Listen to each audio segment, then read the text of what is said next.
Is there anything, I really enjoy this conversation. I wish I could come and visit your studio. Maybe someday. Yeah. But Well, something, yeah. If you've never been to, I don't know if you've been to Glacier Park. Like I have, a long time ago. It's a beautiful, is it close by where you are? Yeah, we're about 30 miles south of Glacier. Okay, well, that's, because I've been there. I've been to Waterton Lakes Park, which is the other side in Canada. Yeah. It's the same I've never park. been up there. I hear that's beautiful. It's the same thing, right? It's beautiful. It's a beautiful part of the world, for sure. Yeah. Is there anything I missed? Any question you wish I'd asked you, or?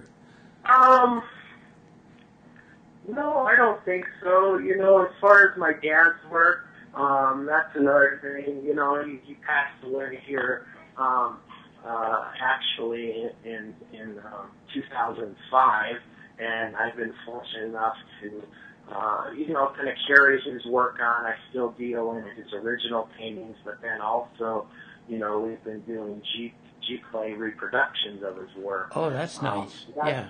Yeah, that's been really satisfying and neat to be able to, you know, have a really good quality reproduction and have it there that more people could afford his work, because you know, his stuff is starting to get pretty far up there, you know, as far as your normal Joe buying a piece of art. So it's kind of neat with the reproductions.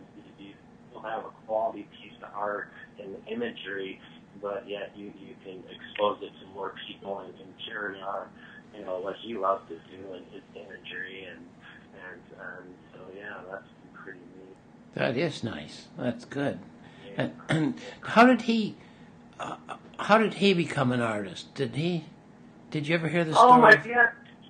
Yeah, very early, you know, in his age. He actually, in his early 20s, joined the Army and was always interested in art, and then started teaching some art lessons when he was up in Alaska, and came back to the Chicago area after he got out of the Army, and worked for a couple of illustration houses, and did a little bit of illustration work, and then he pretty much became a full-time professional artist, was doing mostly portrait work and things like that. And then in the early 60s, he opened the Village Art Gallery in Skokie, Illinois, and an art gallery and school. So, you know, he had about, at the time, about 15 instructors, and wow. yeah, and then in the early 70s, he was actually coming through the Montana area here up in Kalispell.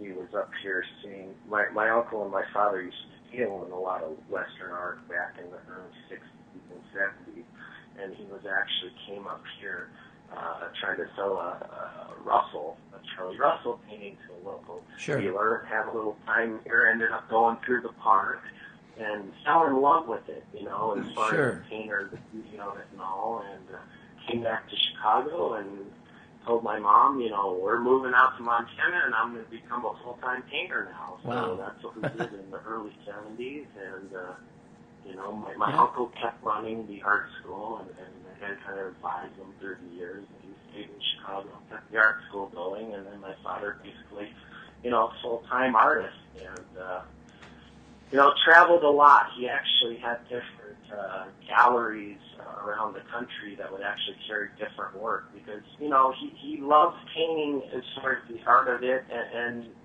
you know, expressing the beauty that he saw. So he never wanted to be pigeonholed as an artist. I get it. Yep. So he, you know, spent a lot of time in Europe painting, and he would actually have different markets for different type of work. That's wonderful. So, yeah, it's a great career. Yeah, he was just, you know, he was able to pursue what he loved in life to do, you know, and so yeah, just a professional painter pretty much his whole life. You know. Quite a student of the arts, you know. He was always studying, always, even right up to the last paintings he did, you know, in his life. You know, he was always trying to do the next best thing. Oh, really? He was always studying the old masters, and studying, you know, composition and technique, and very into color and lighting, Yes. and was a real, craftsman in his craft. He was Yes, always that surely comes across looking at the images. Oh, thank you. Yeah. He just, like when my father passed away, he would say 8 commissions that people were signing for him in various places around the world, actually. And, it was just, his love, his passion, and myself being around it all my life, I went the same way. Sure.